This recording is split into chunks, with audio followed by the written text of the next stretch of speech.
It's a bid to break a cycle of poverty. A proposed bill in Baltimore County would keep landlords from borrowing people from government housing with the vouchers. ABC 2 News' Jeff Hager has more on the debate over the measure. Jeff, how's that working out?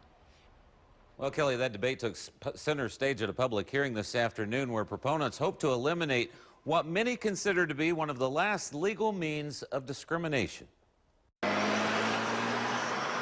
The signs seem welcoming enough. Need an apartment? Why not save some money here in Baltimore County? But if you rely upon a Section 8 voucher, you may be out of luck.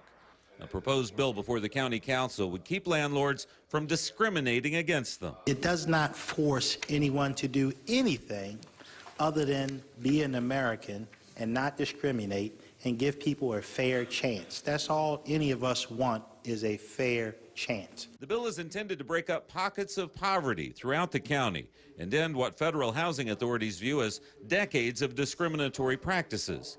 But the measure has raised concern. Out of the 6,000 vouchers for Baltimore County, I have over 1,400 of them in the 6th district, which is Middle River up to Towson. And I keep saying to myself, I'm going to get more.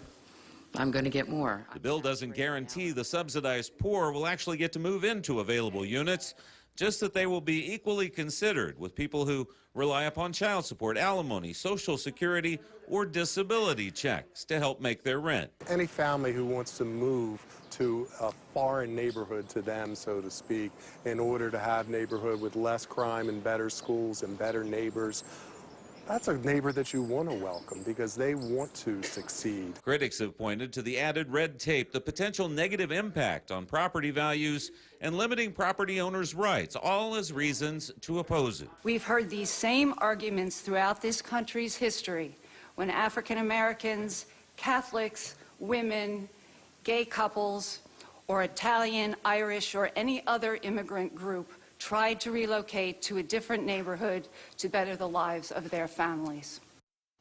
The council is expected to vote on the bill at its meeting on Monday, August 1st. Howard, Montgomery, and Frederick counties have all already passed similar measures.